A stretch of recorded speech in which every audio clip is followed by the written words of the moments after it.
18 मई 2022 दक्षिणी दिल्ली के महरौली इलाके में छतरपुर पहाड़ी के पास एक आम सी दिखने वाली इमारत थी। हरे रंग की इमारत थी।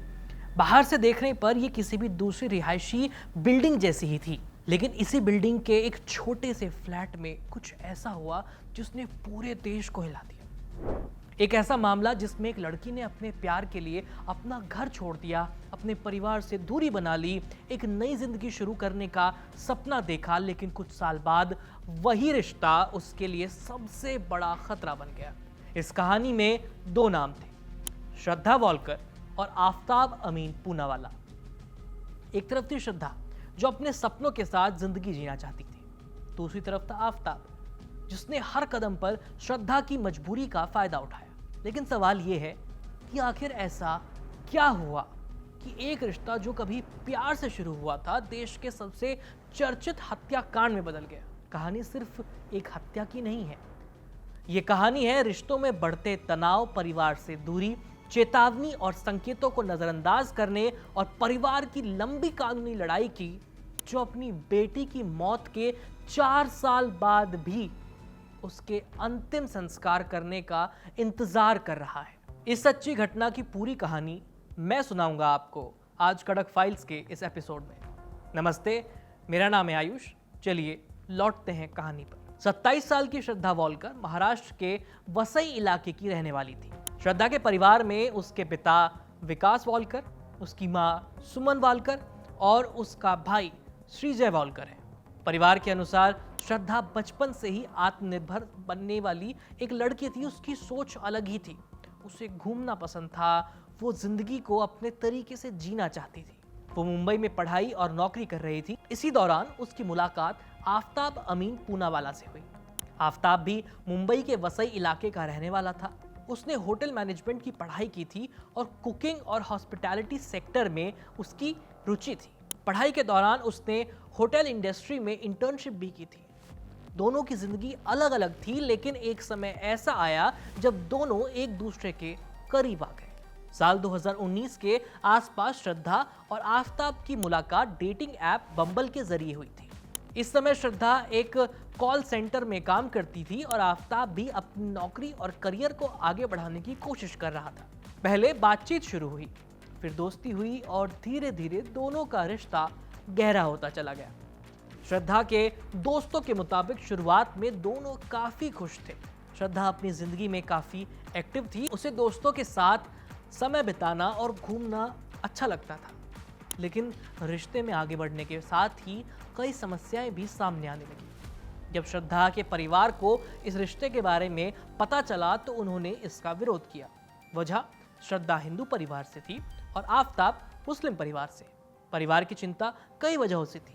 वे नहीं चाहते थे कि श्रद्धा वॉलकर जल्दबाजी में ऐसा कोई फैसला ले जिससे भविष्य में उसे परेशानी हो, लेकिन श्रद्धा अपने फैसले पर कायम रही। उसने परिवार की नाराजगी के बावजूद आफताब के साथ रहने का फैसला किया। दोनों पहले मुंबई में अलग अलग जगहों पर रहते थे। धीरे धीरे उनका रिलेशनशिप लिव इन में बदल गया।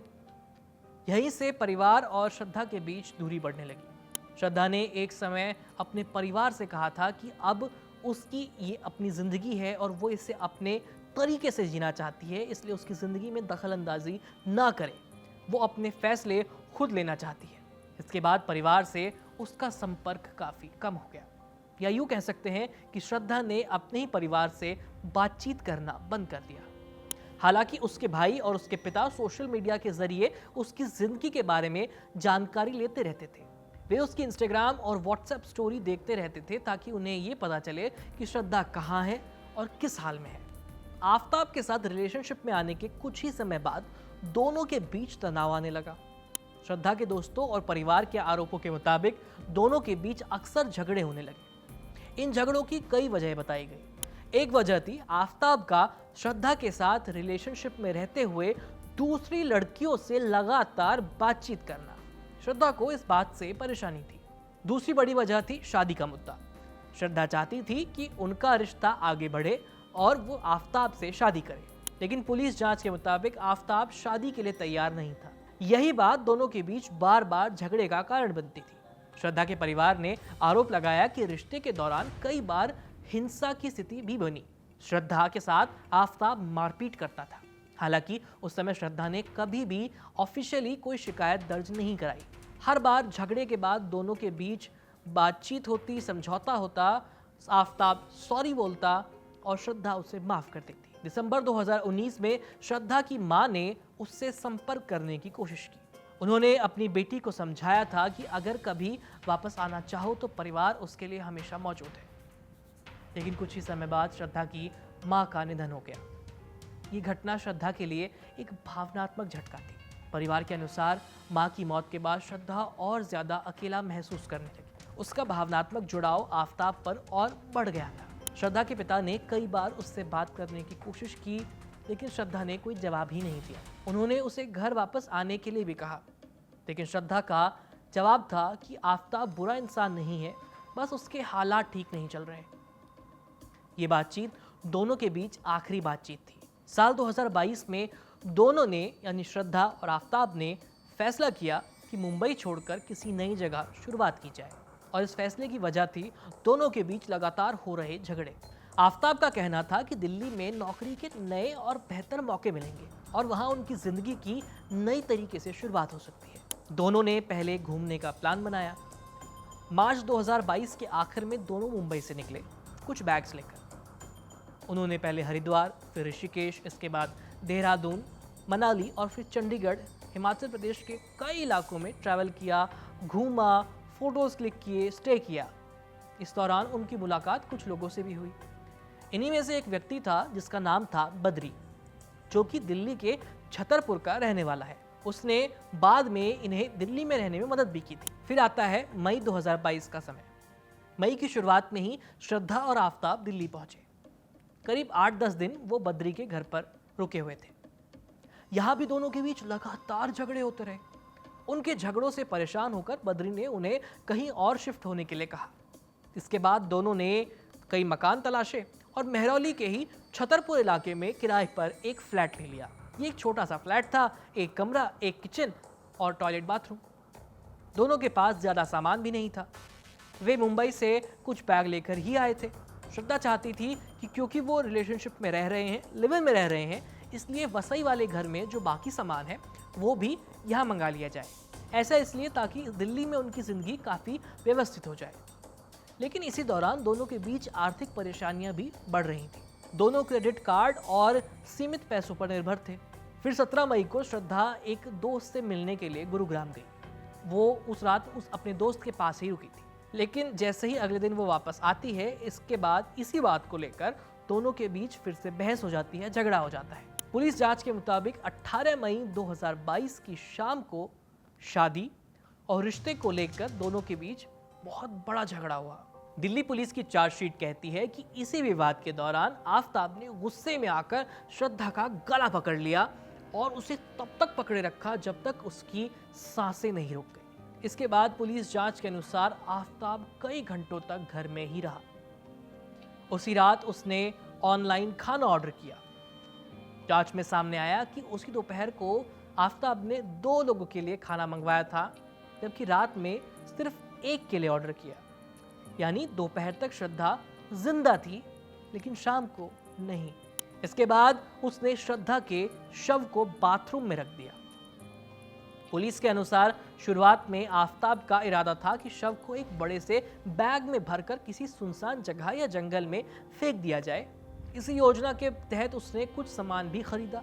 अगले दिन यानी 19 मई को वो बाजार गया। वहां से एक बड़ी आरी, चाकू, चॉपर, प्लास्टिक बैग और कुछ बाकी सामान खरीदा। जब वो वापस लौट रहा था तो बैग के उसी चाकू से उसके हाथ पर चोट लग गई, जिसका इलाज कराने के लिए वो डॉक्टर के पास गया, जहां उसके हाथ में 5 टाँके आए। घर लौटने के बाद उसने शव को ठिकाने लगाने का प्लान बनाने पर काम किया।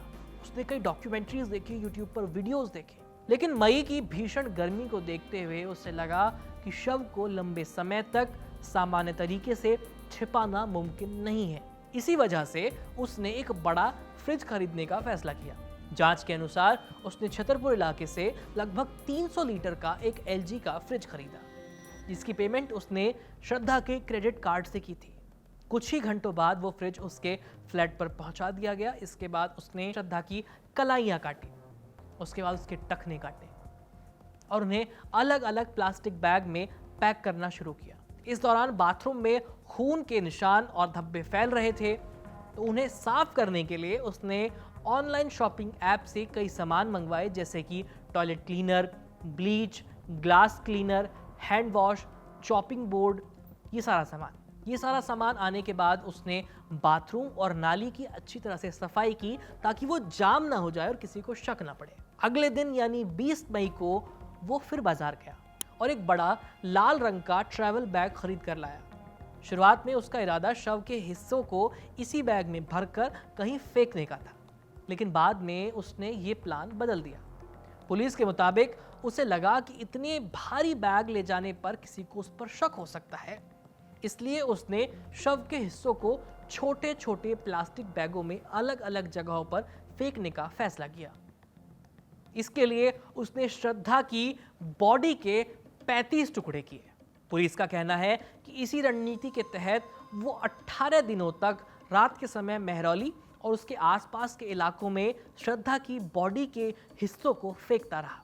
हालांकि आफताब ने लाश के अलग अलग टुकड़ों को जंगल में, कहीं किसी रोड के किनारे, किसी मिल के पीछे फेंक दिया था, लेकिन उसे ये भी पता था कि जो हड्डियां हैं वो जंगल में आराम से पकड़ में आ सकती हैं। अब यहाँ पर भी उसकी हैवानियत देखिए, उसने उन हड्डियों को पहले आग लगाई, उन्हें पत्थर से काटने वाले कटर से काटा, फिर उसके बाद उसे गीला किया, उसे ग्राइंडर से पीसा, उसकी हड्डियों का पाउडर बना दिया और पाउडर को घर के पास ही जो नाली थी उसमें फेंक दिया। ये सारी चीज़ें वो धीरे धीरे करता रहा और फेंकता रहा। लाश को ठिकाने लगाते लगाते मई से जून आ चुका था। जून में उसने एक नौकरी ज्वाइन कर ली। 27 जून को हत्या के करीब सवा महीने बाद गुरुग्राम में एक कंपनी है जिसका नाम है सिवेट इंडिया प्राइवेट लिमिटेड। यहाँ पर उसने एसोसिएट प्रोडक्ट कंसल्टेंट के तौर पर नौकरी ज्वाइन करी। करीब 52,000 रुपये हर महीने उसको सैलरी मिलती थी। नवंबर 2022 तक वो यहाँ नौकरी भी करता रहा जब तक उसकी गिरफ्तारी नहीं हो गई। हालांकि उसने श्रद्धा के शरीर के 35 टुकड़े किए थे, लेकिन अभी भी श्रद्धा का चेहरा यानी सिर जो था वो और उसका धड़, ये अभी भी आफताब के फ्रिज में रखे हुए थे। इनको ठिकाने लगाने के लिए उसने पहले सिर के बाल काटे ताकि पहचान में ना आए और उसके बाद उसको आग से जलाया। इसके बाद उसने उसको अलग अलग हिस्सों में तोड़ा और डंप कर दिया। दिल्ली पुलिस की जांच के अनुसार हत्या के बाद आफताब उसी फ्लैट में रहा जहां वो श्रद्धा के साथ रहा था। उसने उस घर की स्थिति सामान्य दिखाने की पूरी कोशिश की। वो अपना मोबाइल इस्तेमाल करता रहा, ऑनलाइन एक्टिविटी भी करता रहा, नेट चलाता रहा, अपने रोज़मर्रा के काम करता रहा।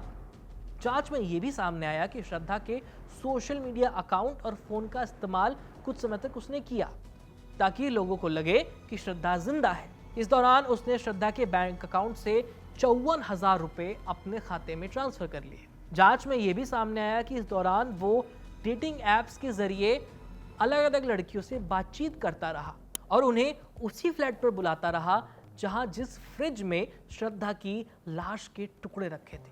हत्या के बाद शुरुआती महीनों में श्रद्धा का परिवार सोशल मीडिया पर उसका अपडेट ले रहा था, उसकी जानकारी ले रहा था, लेकिन धीरे धीरे श्रद्धा की ऑनलाइन गतिविधियां भी बंद होने लगी।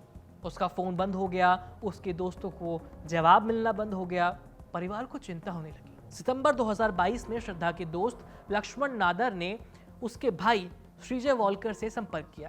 लक्ष्मण ने बताया कि काफ़ी समय से उसका श्रद्धा से कांटेक्ट नहीं हो पा रहा है। इसके बाद ये बात श्रद्धा के भाई ने अपने पिता विकास वॉलकर को बताई।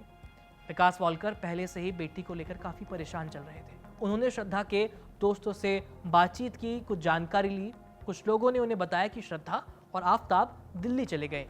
यहीं से परिवार की चिंता और बढ़ गई। उसके बाद श्रद्धा के पिता ने महाराष्ट्र में उसकी गुमशुदगी की शिकायत दर्ज कराई। महाराष्ट्र पुलिस ने दिल्ली पुलिस से संपर्क किया। पुलिस ने जांच शुरू की। जांच में श्रद्धा के मोबाइल और उसके आखिरी लोकेशन की जानकारी मिली दिल्ली के छतरपुर इलाके में। पुलिस को पता चला कि श्रद्धा दिल्ली के छतरपुर इलाके में आफताब के साथ रह रही थी। इसके बाद मामला दिल्ली पुलिस तक पहुंचा। नवंबर 2022 में श्रद्धा के पिता दिल्ली ही आ गए और महरौली थाने में शिकायत दर्ज कराई। शिकायत में उन्होंने आफताब पर पूरा शक जताया। दिल्ली पुलिस ने आफताब से पूछताछ की। शुरुआत में पुलिस के मुताबिक उसने बताया कि श्रद्धा उसे छोड़कर चली गई है किसी और लड़के के पास। उसने दावा किया कि उसे नहीं पता कि श्रद्धा कहाँ है, लेकिन पुलिस को उसके बयान पर शक हुआ। जांच आगे बढ़ी।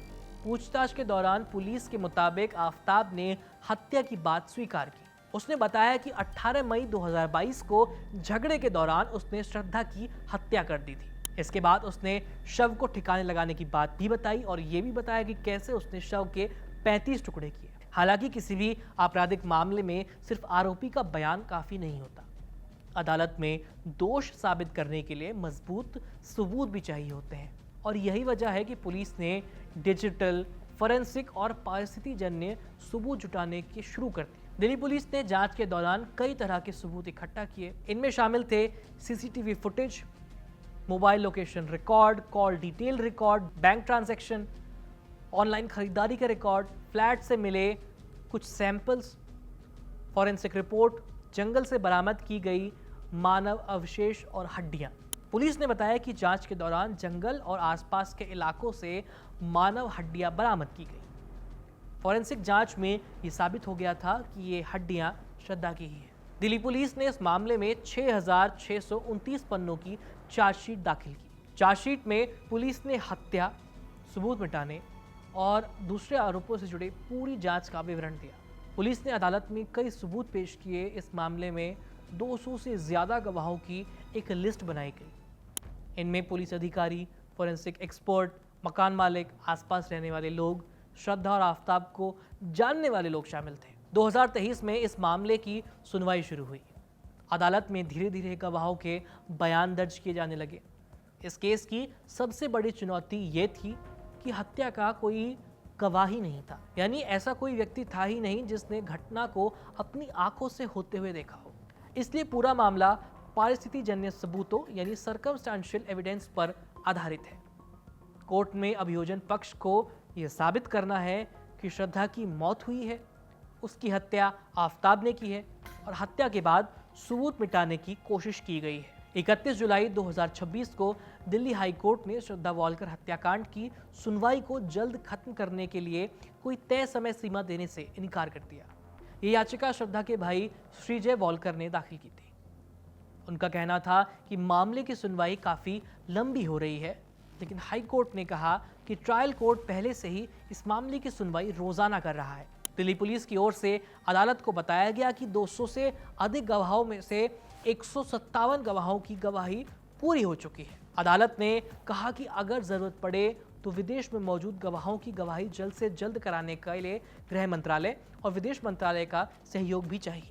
इसी दौरान दिल्ली की एक अदालत ने जेल प्रशासन को निर्देश दिया कि आफताब पूनावाला के मनोचिकित्सक से होने वाली मुलाकात अब मंगलवार की जगह शनिवार को कराई जाए। आफताब ने अदालत को बताया था कि वो जेल में एंजाइटी और मेंटल हेल्थ से जुड़ी समस्याओं के लिए इलाज ले रहा है। अदालत ने ये बदलाव इसलिए किया ताकि उसकी मेडिकल प्रक्रिया और चल रही सुनवाई आपस में टकराए ना। इस पूरे मामले में श्रद्धा का परिवार लगातार न्याय की मांग करता रहा। श्रद्धा के पिता विकास वॉलकर अपनी बेटी के अंतिम संस्कार के लिए उसकी अस्थियां मिलने का इंतजार कर रहे थे, लेकिन कानूनी प्रक्रिया पूरी होने तक ये सारी चीजें केस प्रॉपर्टी के तौर पर सुरक्षित रखी गई हैं।